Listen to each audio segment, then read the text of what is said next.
Vamos a entrar en la palabra. Dispóngase, prepare su corazón, prepare su espíritu para recibir la palabra del Señor en esta noche. Una noche de bendición, una noche de victoria, una noche de avance en Dios. Amén.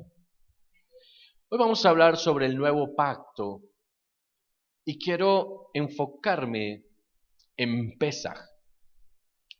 Pesaj nos marca un antes y un después en muchas de las facetas espirituales que nosotros tenemos.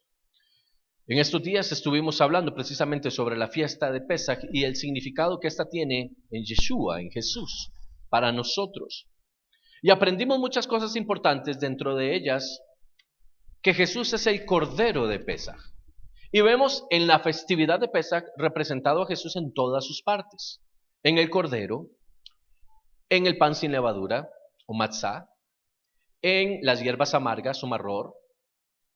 Lo vemos plasmado en todas ellas.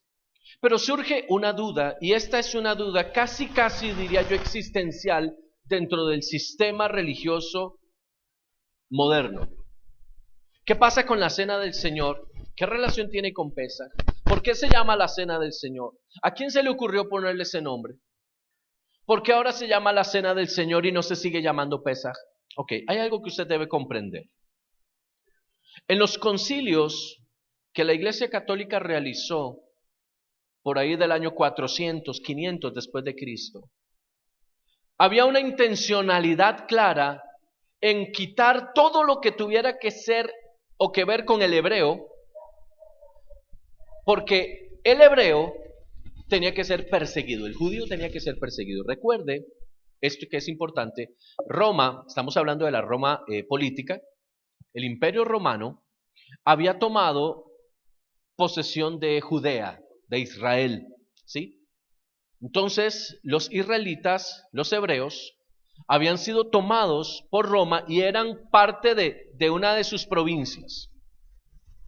Esta condición política, geopolítica específicamente, demandaba de Israel tributo hacia Roma y demás todas esas cosas. Usted puede ir a la historia, puede leer los libros de Josefo, un historiador romano, y usted puede ver mucha de esta realidad. Sin embargo, hay algo importante acá. Pasa el tiempo, aparece Jesús y se hace una separación entre lo que antes era judaísmo y ahora aparece una nueva línea a la que se denomina cristianismo. Yo quiero que usted comprenda esto. Jesús no fundó el cristianismo, porque la idea de Dios no es establecer religiones. Dios no fundó el judaísmo y tampoco fundó el cristianismo. Eso lo hizo el hombre. ¿Ok? ¿Dónde nace el judaísmo? En la separación de Judá, la tribu de Judá, de las demás tribus de Israel. Como ellos eran los llamados al sacerdocio a través de David, el rey David, entonces ellos se apropian de la enseñanza de la Torá, de la enseñanza de lo que ellos tenían como la palabra, lo que para nosotros representaría la Biblia hoy, para ellos era la Torá. Ellos se apropian de todas las labores del tabernáculo, de todas las labores del templo específicamente, del el servicio y la administración a Dios en el templo que estaba en Jerusalén. Y entonces de ahí se les llama a ellos judíos. Y aparece la religión judía. Los samaritanos eran israelitas, mas no eran judíos. Porque el judaísmo aparece en función de la tribu de Judá como un lugar geográfico específico y también como el centro de adoración de Israel en ese momento. Entonces ahí nace el judaísmo como religión. Posteriormente usted se va a dar cuenta que en Antioquía, dice el libro de los Hechos, por primera vez se llama a los seguidores de Jesús cristianos. Pero no es Jesús quien los llama así, es la gente quien les pone ese nombre. Y Jesús no hizo la iglesia bautista y tampoco hizo la iglesia evangélica y tampoco hizo la metodista y tampoco hizo ninguna. Todas esas religiones las hicieron los hombres, todas las religiones del mundo las hicieron los hombres. Porque cada uno cree que tiene la máxima revelación y cada uno cree que es el único camino, verdad y vida para ir al Padre, y se nos olvida que el único camino para ir al Padre se llama Jesucristo. Y yo no puedo tomarme el derecho de decir, solo en Casa Sembradores se predica la verdad y nosotros somos el camino, la verdad y la vida. Eso es un derecho de Jesús. Él fue el que murió en la cruz del Calvario. Y Él vino a establecer no un sistema religioso, sino el reino de los cielos. Por eso cuando Jesús enseña la primera vez en la sinagoga, Jesús dice, el reino de los cielos se ha acercado. Porque Él enseñaba el reino de los cielos. La base fundamental era la Torá, pero la interpretación correcta de la Torá. No lo que los fariseos enseñaban, que lo que los fariseos hacían es prácticamente una copia del carbón que lo que hoy hacen las distintas denominaciones en el mundo entero. Interpretan cada uno como quiere y de esa forma establecen nuevas religiones, nuevos adeptos, nuevas doctrinas, y ese es el gran problema que tenemos hoy a nivel mundial. Entonces, para hacer la historia larga corta, el catolicismo, recuerde usted que Constantino tiene un problema. Estoy hablando un poquito de historia rápida, usted puede verificar eso en cualquier libro de historia. Constantino, emperador romano, tiene un problema porque Roma se le está separando. En ese momento Constantino tiene una maravillosa idea y él dice, tuve un sueño y vi una cruz en las nubes y ya entendí. El cristianismo tiene que ser la religión oficial del Estado. ¿Por qué dice esto? Porque los cristianos en la época de Constantino no querían unirse al ejército. Constantino necesitaba que ellos pelearan con él, pero no peleaban con él porque él era pagano. Él no servía a Dios, él no creía en Jesucristo. Entonces, ¿qué dice? Aquí me sueño yo esto. Claro, al soñarse eso y comenzar a darle a las congregaciones cristianas lugares de adoración, oiga esto que le voy a decir, seguramente a usted se le va a poner el pelo de punta. ¿Sabe dónde nacen las primeras iglesias cristianas? En los templos paganos que Roma tenía para sus dioses. En el templo de Atenea, ahora es una iglesia cristiana. El templo de Apolo, ahora es una iglesia cristiana. Es decir, quiten todas las imágenes de los distintos dioses, porque ahora somos todos cristianos. Lo que venimos arrastrando nosotros hoy tiene siglos de existencia. Y nosotros hemos creído que es nuestro, invención nuestra. Jesús no vino, oiga esto, Jesús no vino a establecer iglesias o templos. Para eso existían las sinagogas o lugares de enseñanza. Es muy distinto un lugar de enseñanza, una casa de enseñanza, que un templo o una iglesia. Roma, a través de Constantino, entrega en manos de los cristianos, y los cristianos, ¿qué hacen? Asumen el poder. Y los que antes eran cristianos comienzan poco a poco a moverse, a hacerse cerca del Estado, y aparece la Iglesia Católica. Le estoy haciendo un resumen, un extracto muy condensado. Aparece la Iglesia Católica unida al Estado romano. Entonces, la figura del emperador romano desaparece y aparece la figura del papado. Y Roma sigue siendo Roma, pero ya no a través de un ejercicio político de un emperador, sino de un papa a través de la religión. Entonces la religión manda. Usted va a encontrar la historia de los Tudors, usted va a encontrar la historia de los muchos que a través de la religión asumieron poder y demás. El Vaticano hoy no es otra cosa sino la cumbre de lo que Constantino inició hace muchos siglos atrás. ¿Ok? ¿Qué tiene que ver esto con Pesaj y con Jesús? Tiene que ver todo, porque ahí fue donde todo se separó. Constantino necesita que los cristianos se unan al ejército, pero los judíos nunca se unen al ejército. Los judíos siempre han sido la gente conquistable, la gente a conquistar. Y si usted lo ve desde el inicio de los tiempos hasta el día de hoy, un pueblo que ha sido sometido no a uno, sino a muchos sistemas de exterminio han sido los judíos y han prevalecido. ¿Por qué? Porque hay una palabra de Dios sobre ellos. Hay un sello de Dios sobre ellos. El Dios de Abraham, Isaac y Jacob tiene manto sobre Israel. Aun cuando Israel le ha dado la vuelta, le ha dado la espalda, se ha alejado, Dios sigue guardando la palabra. E Israel se mantiene. Pero entonces, El sistema religioso creado por Constantino, que más tarde se llamó la Iglesia Católica, el catolicismo, va en contra de todo lo que tiene que ver con judaísmo y por eso toman la palabra, la Torá, y la traducen al griego. Y no solo la traducen, sino que la cambian, la ajustan para las nuevas generaciones. De ahí sale el canon bíblico, de ahí salen las interpretaciones, de ahí salen todo el montón de cosas que usted conoce. Le voy a dar el ejemplo más claro. La Biblia que usted y yo tenemos normal como Reina Valera, la versión traducida por Cipriano de Valera y Casiodoro de Reina, ellos eran monjes católicos. O sea, usted tiene una Biblia católica en la mano. No, esta Biblia es evangélica, es católica. Todos los cristianos de este mundo usan una Biblia católica, aunque les duela en las entrañas. ¿Por qué? Porque no hay un solo cristiano evangélico que haya traducido la Biblia. Es más, Martín Lutero lo hizo y era católico, bien católico, súper mega católico. Y posteriormente a él los protestantes todos salen de la misma línea católica. Por eso las similitudes dentro del culto y los protocolos y las liturgias, porque es lo mismo. Y no fue lo que enseñó Jesús. El sistema viene entonces a tratar de absorber el judaísmo y romper con todo aquello que tiene que ver con el hebreo, que tiene que ver con lo que Dios le entrega a través de la Torá a la iglesia, y lo modifica y aparece en el Antiguo y el Nuevo Testamento en esa modificación. De modo que entonces ahora ya no es una sola palabra y ya no es un solo Dios hablando a todo el mundo, sino que ahora es el Dios de los judíos y el Dios nuestro.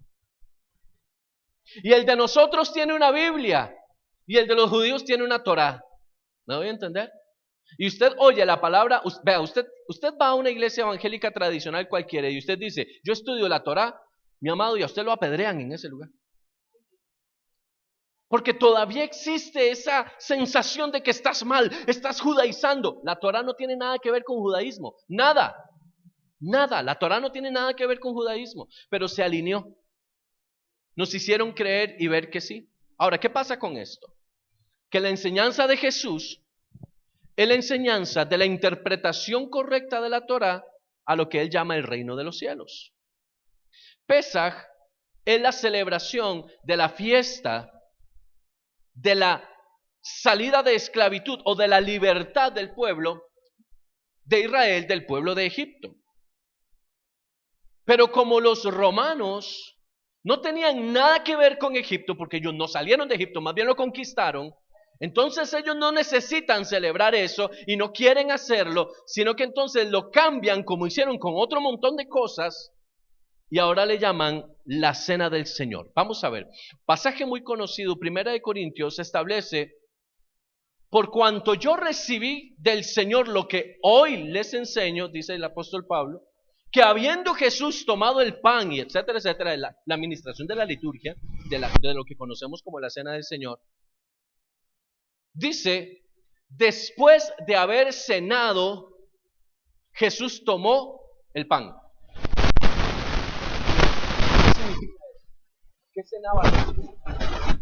Un gallo pinto, delicioso, seguro se hizo. ¿Quién sabe qué está? Estaban en la festividad de Pesaj.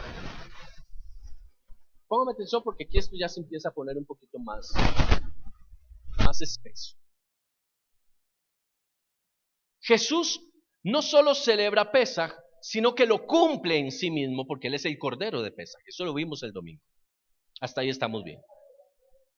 Pero Jesús da un paso más allá y dice: lo que para ustedes hoy significa Pesaj, a partir de ahora tiene un cambio, porque ya no tienen que celebrar, mira esto, la libertad de Egipto, sino que ahora la celebración es la vuelta al corazón del Padre. Usted y yo no tenemos que celebrar que salimos de Egipto, porque usted y yo no salimos de Egipto. A usted le van a decir, es que espiritualmente Egipto es el mundo. Sí, estamos claros en eso, no hay ningún problema. Si usted lo ve así, no está mal, no va a perder la salvación por eso. Pero el énfasis de Jesús es, hay un pacto que se hizo que se rompió, y yo establezco ahora un nuevo pacto sobre esta plataforma de esta celebración, de esta festividad. ¿Cuál fue el primer pacto? Recuerde que Dios establece un pacto con Israel en el desierto. Ese pacto es un matrimonio. Dios, al entregarle las tablas de la ley a Moisés, lo que está celebrando es una ceremonia nupcial donde Él entrega un contrato matrimonial y dice: lo que tú hagas de esto te une a mí. Este es un pacto.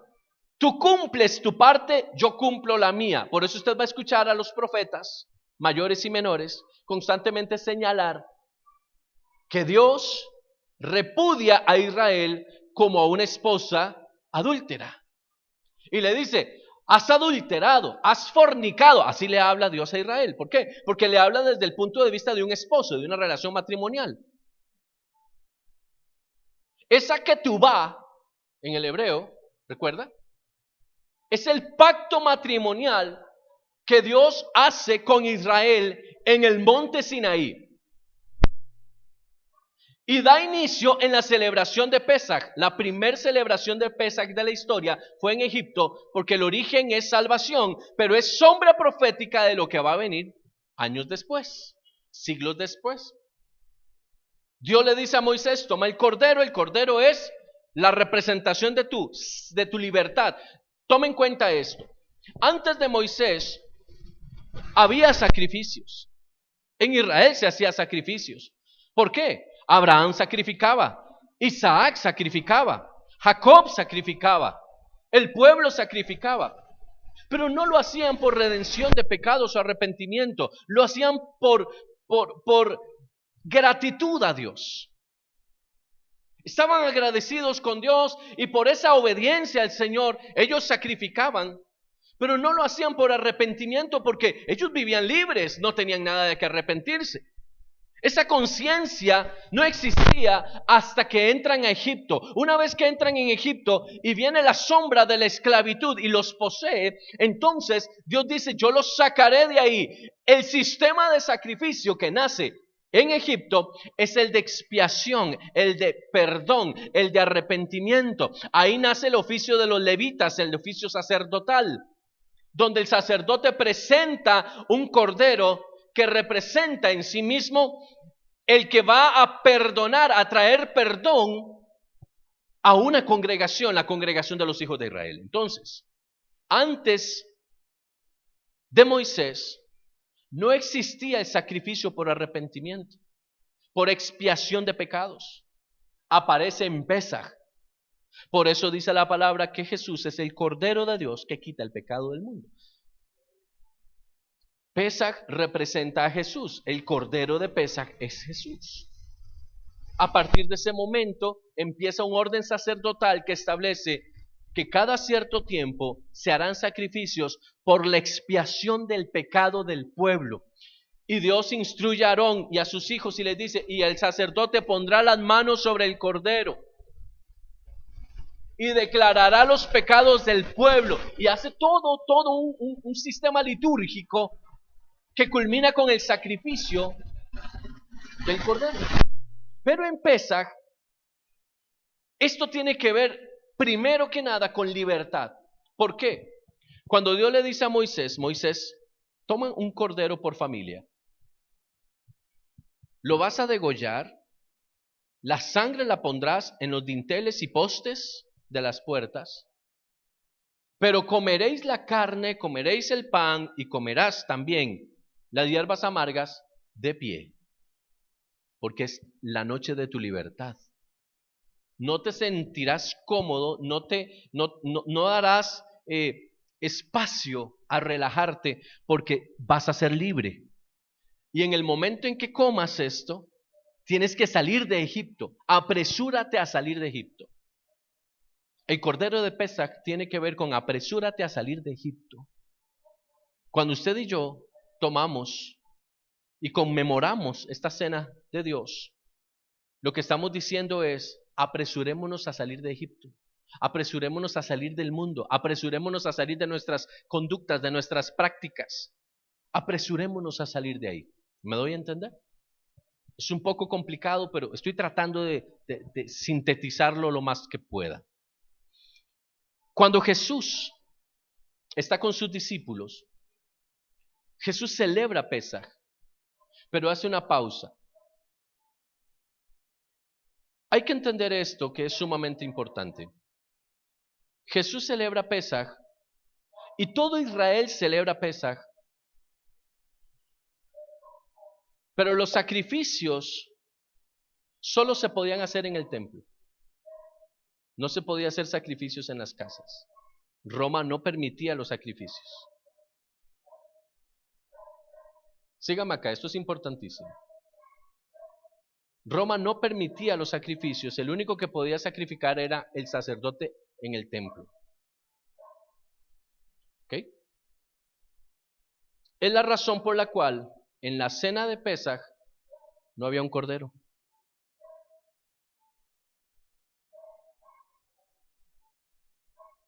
Aun cuando la gente tomaba corderos y comía cordero, no es que no lo comían,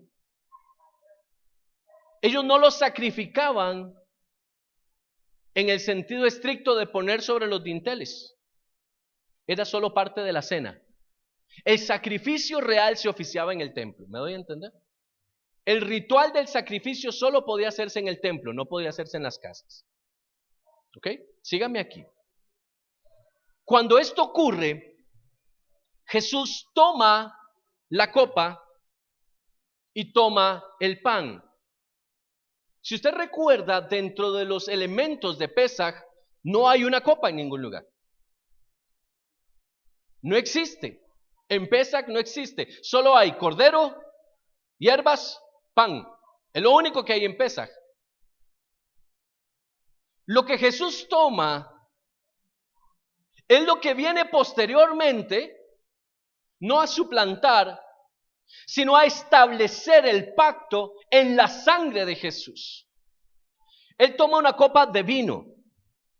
Esto tal vez a algún religioso le va a romper un poquito de esquemas. Jesús no toma una copa de jugo de uvas.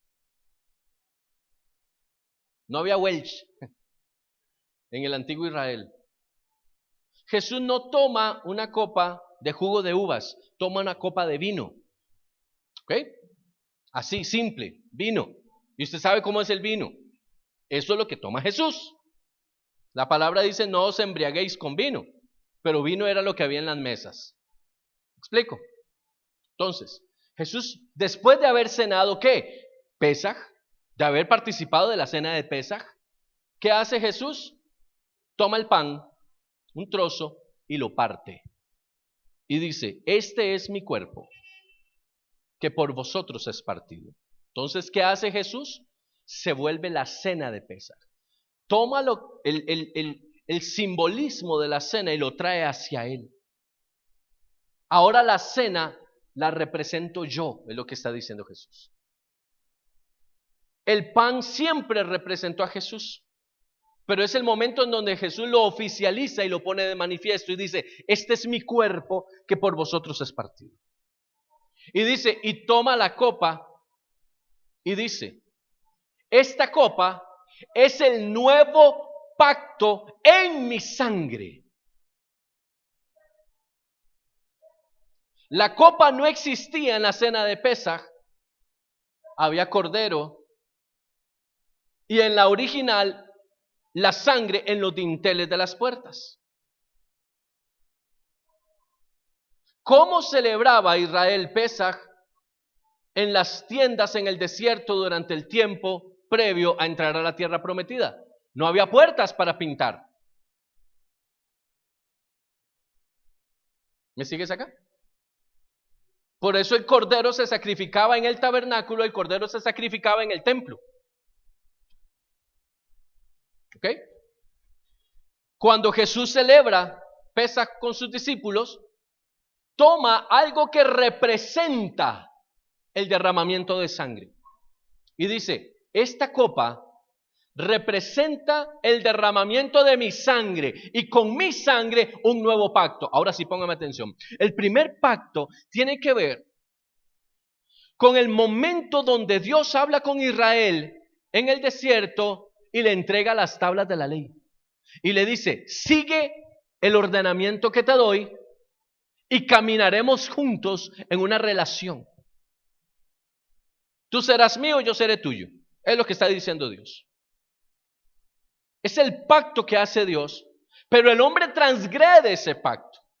El hombre le falla a Dios, Israel le falla a Dios y quebranta el pacto. ¿Sí? ¿Están conmigo hasta aquí? Ese pacto es quebrantado una y otra vez y queda abolido. Note esto. Dice la palabra que Jesús no vino a abolir la ley, sino a cumplirla. El error de interpretación que hacen muchos es creer que Jesús vino a pasar por encima de la ley establecida por Dios y a hacer algo nuevo. Eso no ocurrió nunca. ¿Por qué? Porque era el pacto que Dios había hecho con Israel. Y es el pacto que Dios sigue haciendo con todos aquellos que nos llamamos hijos de Dios. Es decir, la ley de Dios es la palabra de Dios establecida en un compendio de direcciones para que usted y yo vivamos la vida que Dios quiere que vivamos. Lo hemos hablado una y otra vez. Uno de los mandamientos dice, no matarás. Si Jesús lo hubiera abolido, matamos. Honra a tu padre y a tu madre. Amarás al Señor tu Dios con todo tu corazón. Eso está escrito en la palabra, está escrito en la ley. Si eso no estuviera vigente, usted y yo no estaríamos haciendo nada aquí. ¿Me doy a entender? Jesús no vino a abolir lo que estaba escrito ahí. Vino a enseñarnos cómo se cumple.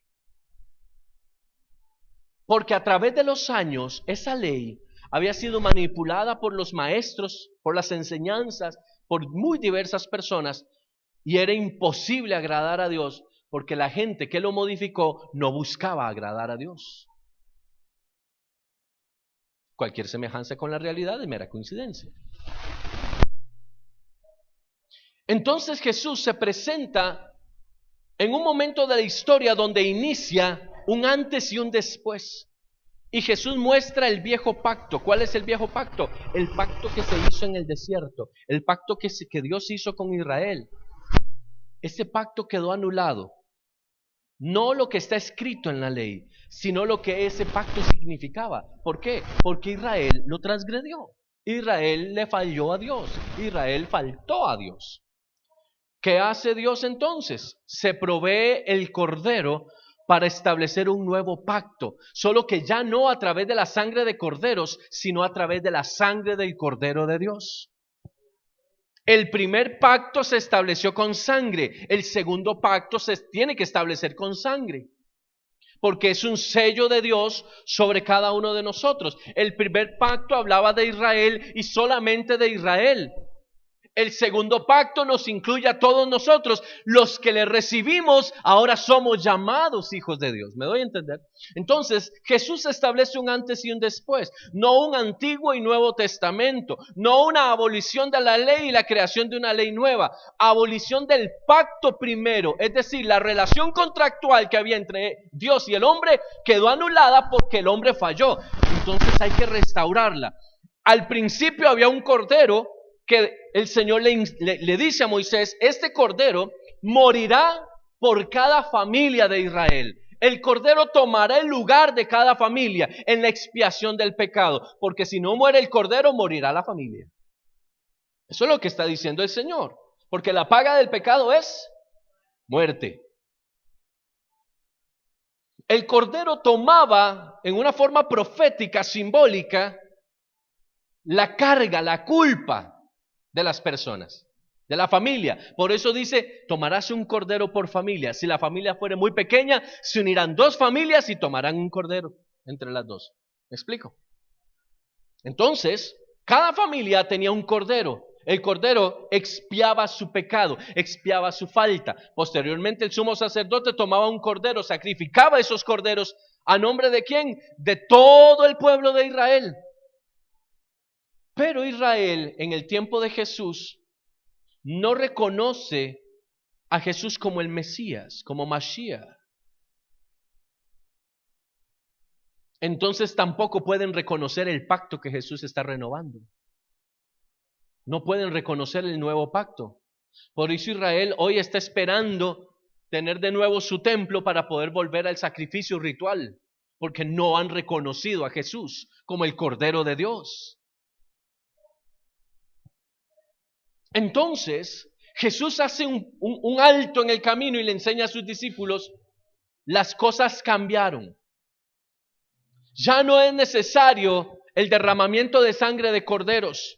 Ya no tienen que estar matando corderos. Para eso yo tomo el lugar de los corderos que han expiado el pecado de aquí hasta el inicio de los tiempos. Desde Moisés hasta acá, todos esos corderos sirvieron para expiación. Pero a partir de este momento, ellos quedan sin validez. Ahora es a través de mí. ¿Y para qué entonces Jesús toma la copa? Para decir, ya no habrá derramamiento de sangre. Basta con la mía.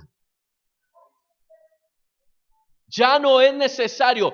Yo muero por la humanidad y el sacrificio es uno y suficiente. Entonces la copa, Jesús dice, esta es mi sangre. Esta copa es un establecimiento que Jesús mismo está haciendo, así como Dios estableció en Moisés, Jesús establece en sus discípulos. La renovación de un pacto. Vamos a hacerlo nuevo. Antes había un cordero, ahora hay una copa. Porque ya no tienen que matar corderos. Ahora el vino representará mi sangre. ¿Me doy a entender? Entonces no hace falta el cordero. Porque ya el Cordero de Dios fue expuesto en la cruz. Si nosotros hoy celebráramos con corderos, estaríamos invalidando el sacrificio de Cristo en la cruz. Y no significa que usted no pueda celebrar un Pesaj con cordero. Puede hacerlo con cordero. Disfrútelo, me invita. Pero el simbolismo ya cambió. ¿Me doy a entender? Ya no tienen que morir los corderos por el propósito por el cual lo hacían. Nosotros tenemos un nuevo pacto establecido por Cristo, el Hijo de Dios. Y dice, en la copa que no estaba en el principio, pero que ahora sí está representada mi muerte.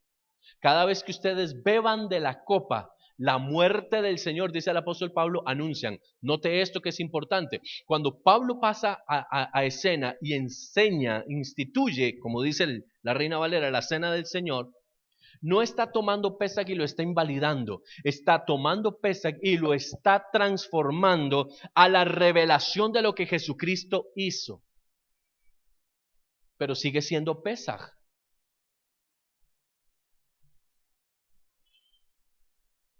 Solo que ya no es necesaria la muerte del cordero, porque ya Cristo murió.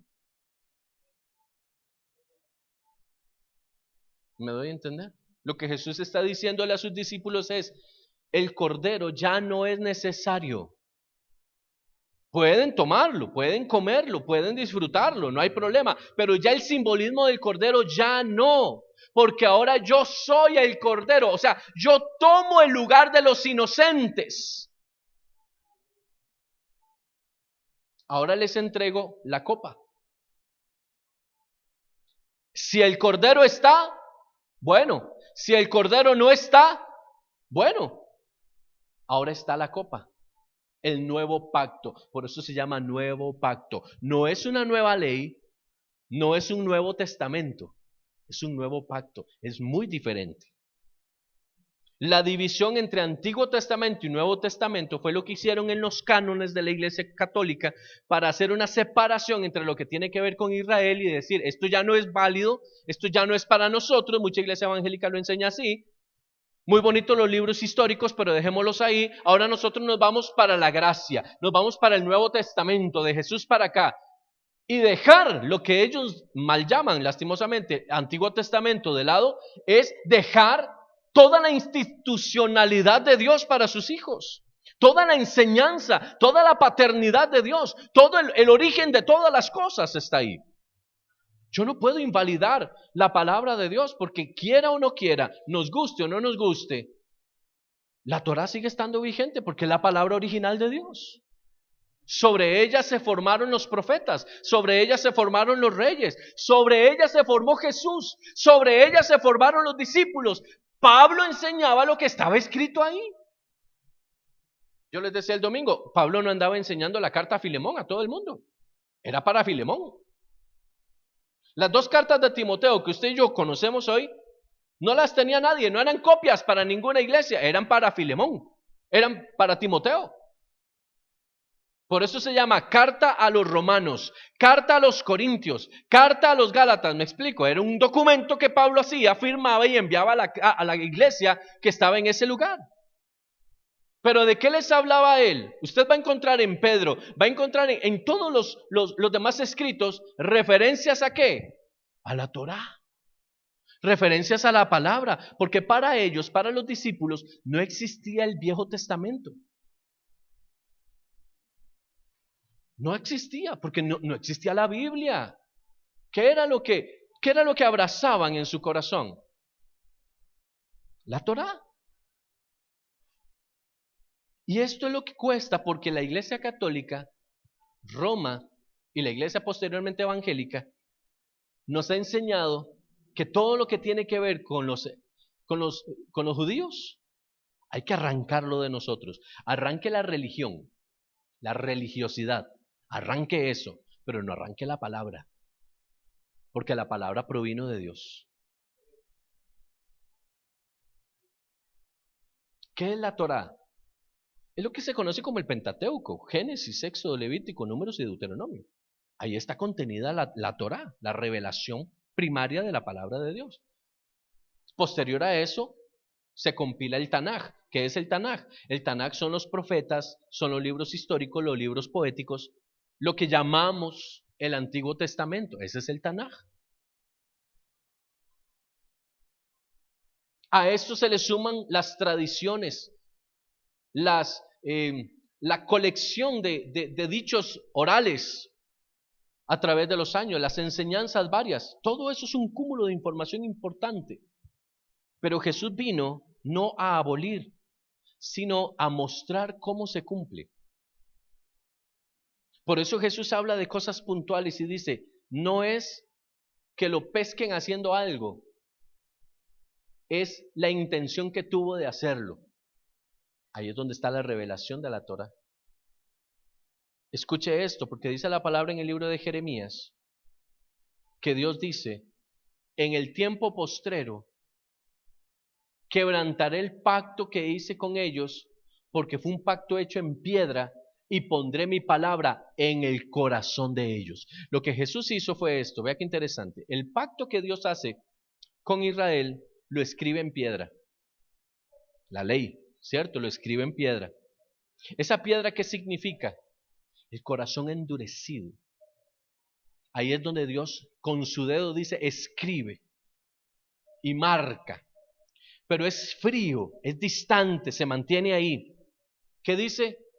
Escribiré mi pacto con ellos en su corazón. ¿Qué es lo que hace Jesús? Sale de la fría piedra para poner en el corazón. Por eso Jesús dice, alejados de mí, nada podéis hacer.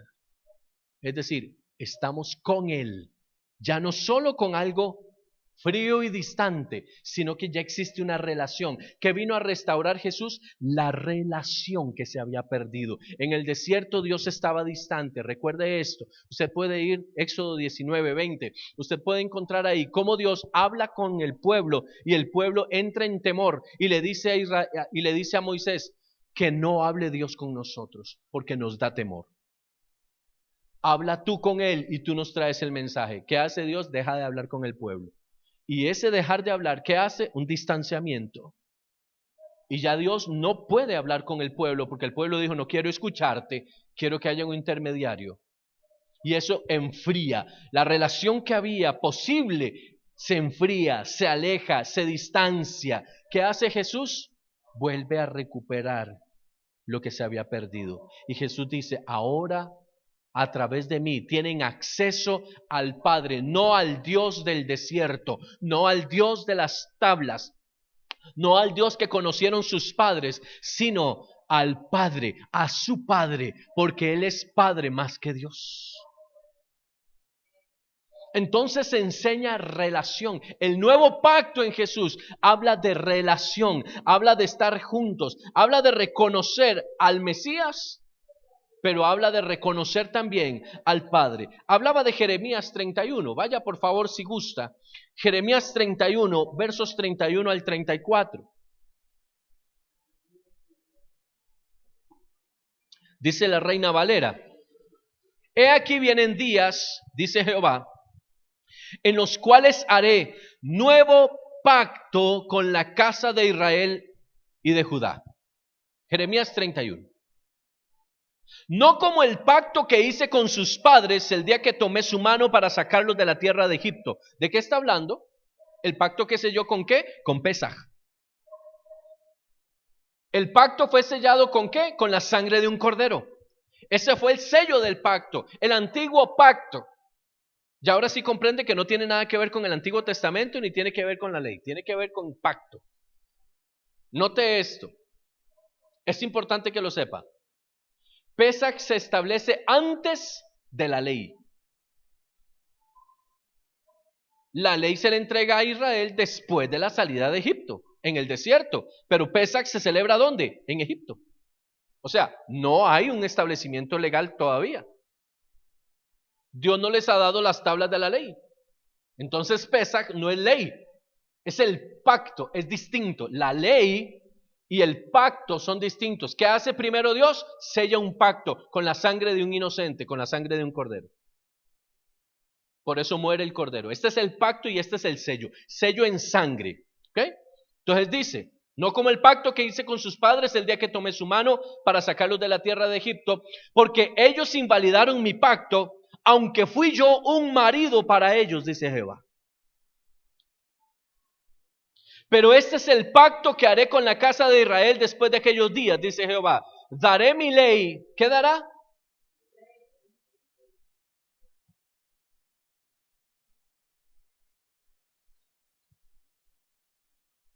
Daré mi ley. La ley no puede ser abolida porque es el nuevo pacto. Y cuando dice daré mi ley, no está diciendo daré los estatutos de la nueva religión. Habla, daré los principios que una vez establecí en piedra, ahora los daré. ¿A dónde? En su corazón. Dice, en su mente, la escribiré en su corazón. Yo seré a ellos por Dios y ellos me serán por pueblo. Ese es el pacto. Y no enseñará más ninguno a su prójimo ni ninguno a su hermano diciendo, conoce a Jehová, porque todos me conocerán, desde el más pequeño de ellos hasta el más grande, dice Jehová, porque perdonaré la maldad de ellos y no me acordaré más de su pecado. ¿Qué dice la palabra del Señor? Que el Señor toma nuestro pecado, lo lanza a lo profundo del mar y no tiene memoria de él. ¿Qué vino a hacer Jesús? Establecer el nuevo pacto, donde ahora la palabra está ¿en dónde? En nuestro corazón. Ya es algo personal. Y desde el más pequeño hasta el más grande entra en la línea de ese pacto. Pero como el primer pacto tuvo que tener sello de sangre, al igual tenía que tener el segundo pacto sello de sangre. Pero este sello fue Jesús. La palabra en hebreo para pacto es brit, B-R-I-T, brit. Esto se define como la voluntad expresa de un testamento. Yo quiero hacer un testamento, es lo que brit significa. Se define como alianza, contrato, convenio, acuerdo, y debe ser hecho entre iguales. Por eso es que en Jesús somos posicionados y dice, estamos sentados juntamente con Cristo. No dice que Cristo está sentado en un lugar más alto que nosotros. Dice, estamos sentados juntamente con Cristo. Cuando yo vengo a Cristo, me coloco a la par de Él. Estoy sin Cristo, estoy debajo. Nunca estaré sobre. Lo más alto que puedo llegar es al lado de Él. Por eso es que hay un pacto, porque es un pacto entre iguales. Dios habla en la antigüedad, de mi pacto, porque ningún hombre podía hacer pacto con Él. ¿Recuerda qué pasa con Noé? ¿quién hace el pacto con Noé? De que nunca más se volvería a limpiar la tierra con diluvio, con aguas. Dios hace un pacto y dice, mi pacto hago contigo y mi arco será la señal de ese pacto. Nunca más volveré a desolar la tierra con aguas. ¿El pacto lo hizo? Dios. Porque ningún hombre podía hacer pacto con Dios, porque todos los hombres habían fallado. Desde Adán. Todos los hombres habían fallado. ¿Me doy a entender? Éxodo 12 dice que los hebreos toman entonces la sangre de los corderos, la ponen como señal en los postes. Ese día, a través de ese acto, se sella, se firma, queda trazado el pacto que posteriormente Israel violentó. El pacto era, si ustedes ponen la sangre en los dinteles y postes de sus puertas, yo pasaré por alto, la muerte pasará por alto, no los tocará. Ese era el pacto. Si ustedes no lo hacen, la muerte entra. ¿Está conmigo? Reciba revelación. Si usted y yo no estamos en el pacto en Jesucristo, la muerte entra. Y no tiene nada que ver con que usted sea parte de una religión, de una casa de oración, que usted pertenezca a una iglesia, a una denominación. Es o estamos en Cristo o estamos fuera del pacto. Eso es lo que hace el Señor. El pacto era lo que permitía a Israel vivir, estar bajo ese pacto. Ahora, era a partir de la sangre de los animales, entonces, que había purificación, limpieza, que había ahora acercamiento a Dios. ¿Ok? Antes era solamente agradecimiento. Vea esto que es importante. Mateo 26, 27 nos muestra el ordenamiento del Pesaj que Jesús nos entrega. Dice Mateo 26, y tomando una copa de vino dio gracias y se las dio diciendo, beban de ella todos, pues esta copa es mi sangre, la del nuevo pacto, la cual está siendo derramada a favor de muchos para perdón de pecados. Y les digo que desde ahora no beberé de este fruto de la vida hasta aquel día en que lo beba de nuevo con ustedes en el reino de mi Padre. Entonces, ya no era necesario, y necesito y quiero hacer hincapié en esto, ya no era necesario la muerte de corderos, porque ya el cordero inmolado estaba para ser sacrificado. Y para nosotros ya fue sacrificado. La copa nos recuerda la sangre derramada. La sangre nos hace recordar el pacto.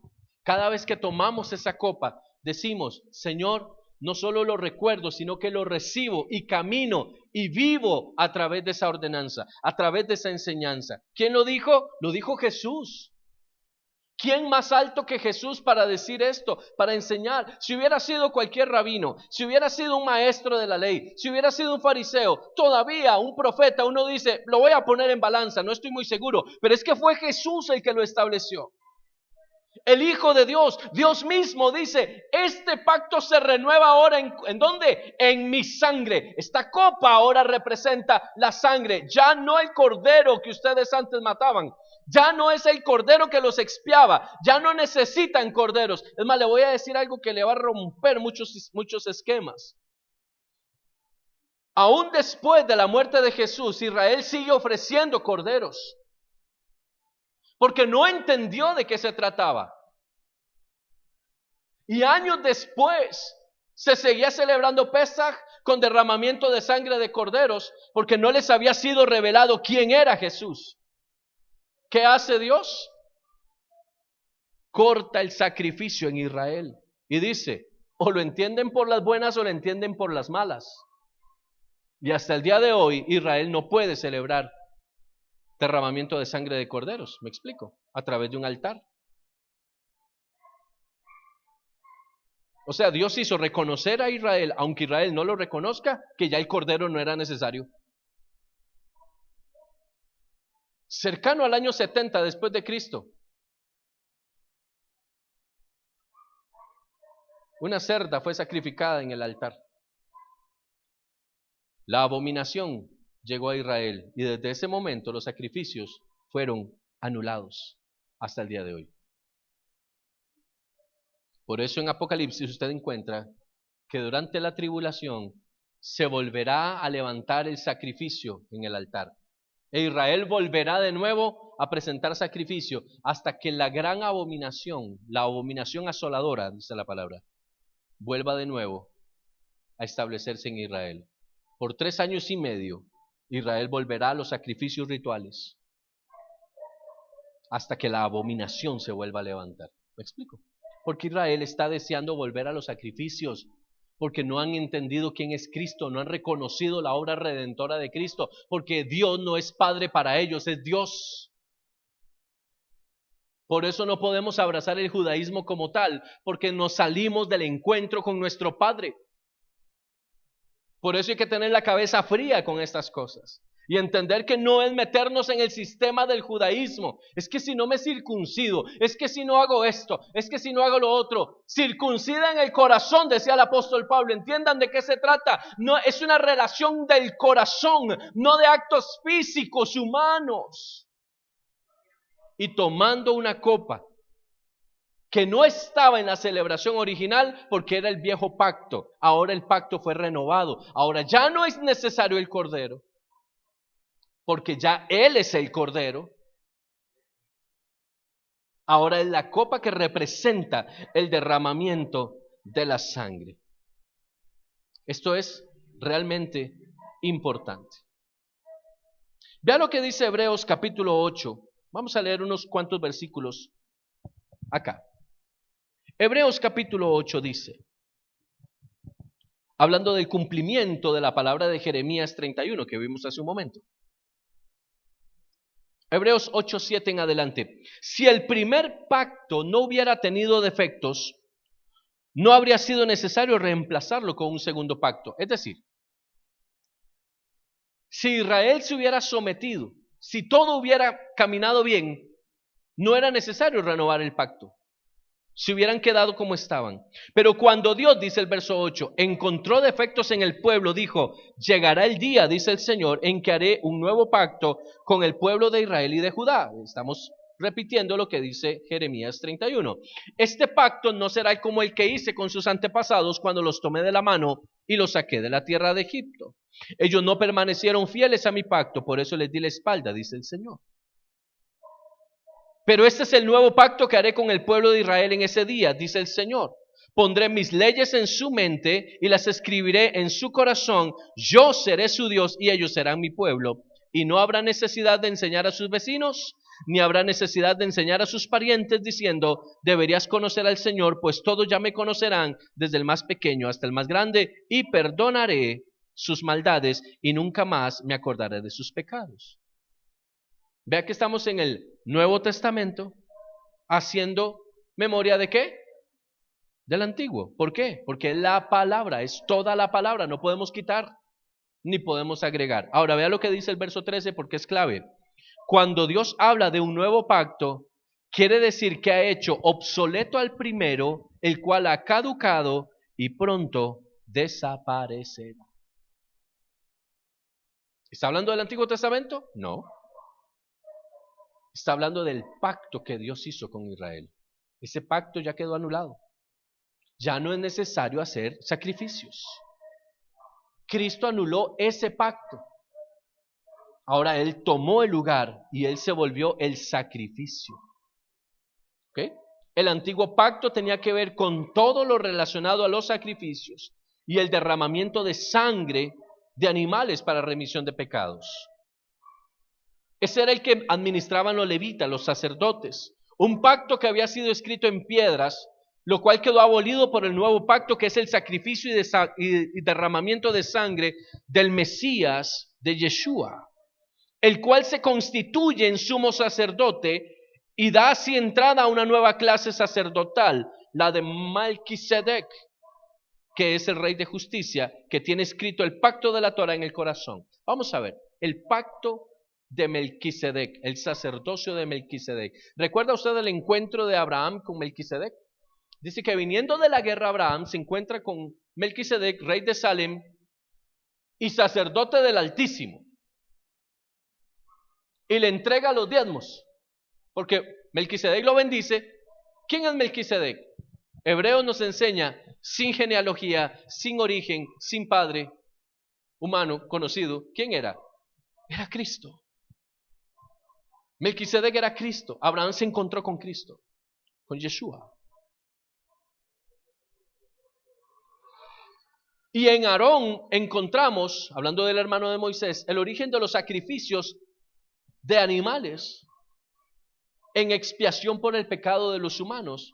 Pero en Melquisedec encontramos que ya no hay sacrificios de ese tipo, sino que ahora la palabra está en el corazón. Hay guardar la palabra en el corazón. Ahora está aquí en nosotros. Cada uno de nosotros es sellado por la sangre de Cristo. Estamos cercanos a Dios y a partir de ahora somos bajo el orden sacerdotal de Melquisedec. Es decir, la palabra ya no está escrita en piedra como estaba con Aarón. Ahora está escrita en el corazón.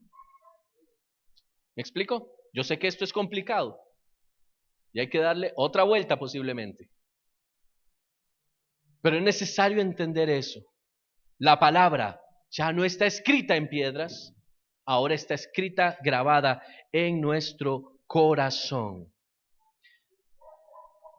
Ezequiel 11:19 dice: y les daré un corazón en el que les infundiré un espíritu nuevo, y así quitaré el corazón de piedra de en medio de su carne. Y les daré un corazón de carne para que anden en mis leyes y guarden mis decretos y los cumplan y me sean por pueblo y yo les sea por Dios. Dios quiere que dejemos la fría religiosidad y nos volvamos a la relación. En el corazón de Dios nunca estuvo la religión, siempre fue la relación. Por eso lo que Dios le entrega a Moisés es un contrato matrimonial. ¿Qué significa un contrato matrimonial? Usted se casa para no volverse a ver. ¿Qué significa un contrato matrimonial? ¿Qué viene después de que usted firma el contrato matrimonial? Pagar recibos, comprar comida.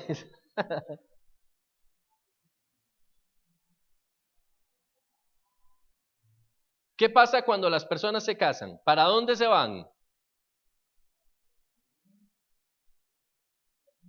Depende de la plata que tengan. Luna de miel, ¿cierto? ¿A celebrar qué? La decisión que hicieron, el contrato que firmaron. Porque en frío el matrimonio es un contrato, ¿cierto? Eso es. ¿Qué hizo Dios con Israel? Firmaron ambos un contrato. Pero como estaba firmado así en lo frío de una piedra, no había relación. Era fácil quebrantarlo porque se sentía impersonal. ¿Qué dice Dios? Ya no quiero que tengan corazón de piedra, ya no quiero que estén distantes. Ahora pondré espíritu en ellos para que el corazón de piedra se vuelva un corazón de carne y podamos tener una relación. La misma relación que tuve con Adán en el principio será la misma relación que tendré ahora con ustedes, restaurando todas las cosas como estaban al origen. La fiesta de Pesaj, en la que Yeshua se entrega como sacrificio, queda establecida como un nuevo pacto en su sangre. Por tanto, quien tenga sobre sí la sangre del Mesías, el mismo Dios pasará por alto sus pecados. Pesaj sigue siendo Pesaj. Es una fiesta cumplida por el Mesías. Lo que cambia es el rito, mas no la esencia. Porque en el Pesaj de Egipto, Dios pasa por sobre ellos en muerte. Y dice, no los tocaré. Si ustedes tienen el sello, no los toco. Viven. Si no tienen el sello, mueren. Ahora nosotros, en el nuevo pacto, si la sangre de Cristo está sobre nosotros. Por eso escuchamos la sangre de Cristo que cubre multitud de pecados. Mire, la sangre de Cristo lo que menos es un artilugio hechicero. ¿Qué quiero decir con esto? ¿Ha escuchado usted personas que pasan diciendo la sangre de Cristo? ¿Verdad? Y pasa un carro así muy cerca, la sangre de Cristo, como invocando la sangre de Cristo. No, es que no se trata de invocar la sangre de Cristo, es que yo vivo bajo la sangre de Cristo. Yo soy portador del pacto en Cristo. Entonces, ¿cómo me ve Dios a mí? Como hijo a través de la sangre del Cordero, ¿cierto? ¿Cómo me ve el diablo a mí? Como hijo de Dios a través de la sangre del Cordero. No le ponga mucha matemática. Porque a veces nos va como un quebrado. Porque nos salimos del pacto. Decidimos salirnos de la sangre del Cordero. Comenzamos a vivir la vida loca. Comenzamos a hacer cosas raras. Nos salimos. ¿Qué tenemos que hacer? Volver al pacto. Volver a entrar. Porque abogado tenemos para con el Padre en Cristo Jesús. Yo me cobijo en el pacto. Yo me cobijo en el pacto. Yo me cobijo en el pacto. Yo no tengo que andar diciendo me cubro con la sangre de Cristo, me cubro. No hace falta, mi hermano. Eso es hechicería. La sangre de Cristo no es un talismán. No es una cadenita, una medallita que usted se pone. Papito, póngase esto para que la sangre de Cristo vaya con usted. Yo no necesito ponerme nada. Mire, ¿qué gano yo cuando anda la billetera llena de chunches raros, artilugios raros? ¿Acaso eso va a traer la presencia de Dios? Demonios es lo que eso trae.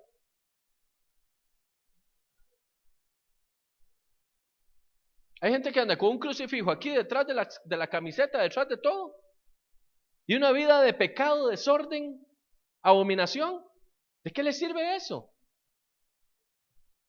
No se trata de que tenga una cruz, no se trata de que tenga la billetera con el montón de medallas, no se trata de... Eso no es el tema. Yo vivo bajo la sombra del Altísimo y yo vivo bajo el pacto de la sangre de Cristo cuando yo decido que Cristo es el Señor de mi vida. Y cuando Cristo es el Señor de mi vida, yo camino según la palabra, porque la palabra es el contrato. Y si yo honro el contrato, Dios honra lo que Él dijo.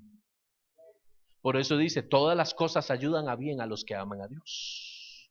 Es decir, si yo me mantengo firme en el contrato, Dios se mantiene fiel a su palabra. Por eso dice Mateo 7, pedid y se os dará. Buscad, llamad.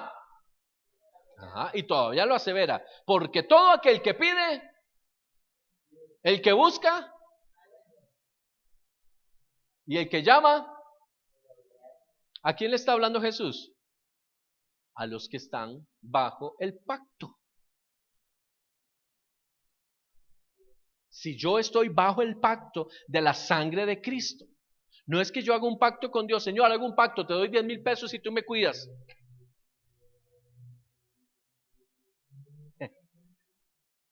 Nada puede comprar la sangre de Cristo. ¿Me doy a entender? O sea, yo no puedo decirle, Señor, yo te doy 10,000 pesitos y usted me salva. Sí, si usted me la... Sí. Si sigo viviendo la vida loca, yo necesito entender que el pacto es en la sangre del Cordero de Dios, en la sangre del único que dice el libro de Apocalipsis, el que es digno de abrir los sellos. Yo tengo que aprender a discernir eso. Tengo que aprender a entender, a comprender, a abrazar esa palabra. El nuevo pacto en la sangre de Cristo abolió el pacto antiguo que necesitaba de corderos o de machos cabríos para tener vigencia. Ahora es a través de la sangre. Ahora, ¿cómo celebramos nosotros Pesaj? Diferente a como la celebran los judíos. ¿Cómo celebran los judíos Pesaj?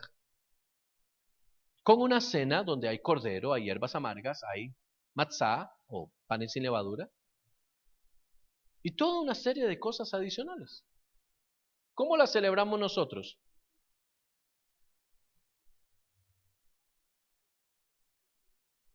Con matzá, pan sin levadura, ¿y con qué más? Con vino. ¿Se llama la cena del Señor? No, es Pesaj, es Pesaj, pero bajo el nuevo pacto en Cristo. Es la diferencia. No se llama la cena del Señor. Eso fue una institucionalización católica.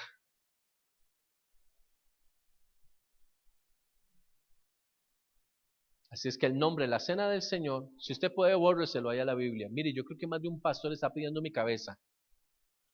Me van a acusar seguro de que quién sabe qué estoy enseñando. No, no, pastor, no se ponga así conmigo, no se enoje conmigo. Vaya a la escritura. Lea, lea bien lo que dice la palabra. No es la cena del Señor, no es que Jesús hizo una cena nueva. No es que Jesús llamó a sus discípulos y les dice, ve, esta cena ya no, ya es, aquí vamos a hacerlo todo nuevo. No, dice, después de haber cenado, después de haber participado de Pesaj, viene la instauración de un nuevo pacto. Amén. Yo espero que esto les haya abierto panorama y entender que el nuevo pacto en Cristo tiene que ver con redención a través del Hijo de Dios. Y esto, dice la palabra, no por obras para que nadie se gloríe. Cree en el Señor Jesucristo, serás salvo. Recibe el pacto en la sangre de Cristo y serás salvo. Serás posicionado, serás restituido, serás colocado nuevamente en el lugar donde debiste estar. Y a partir de aquí se nos abre el panorama de la paternidad de Dios hacia nuestra vida. Amén. Vamos a orar y le vamos a pedir al Señor que nos termine de revelar esta palabra para poder entender las dimensiones espirituales a las cuales el Señor nos quiere llevar. Padre, es en tu nombre, Señor, que estamos orando hoy. Agradecidos primero porque tú, Señor Jesús, renovaste el pacto. En la cruz del Calvario tú renovaste un pacto. Derramaste tu sangre expiando nuestra maldad, toda la abominación que había en nosotros, Señor. Tú nos renovaste, nos restauraste. Por eso te estamos agradecidos, Señor. Bueno has sido. Gracias, Señor. Gracias porque a través de ese sacrificio somos hechos hijos de Dios. Gracias porque a través, Señor, de ese momento duro, difícil, que hoy el mundo celebra como la Semana Santa, pero nosotros entendemos que tiene que ver con un acto de redención. Hoy podemos decir que somos hechos, constituidos y legalizados como hijos de Dios. Padre, que se nos revele lo que significa Pesaj en el nuevo pacto. Que se nos revele lo que significa el pan y el vino. Que se nos revele que es ahora la palabra escrita en un corazón de carne, donde se establece una relación entre el Padre y sus hijos.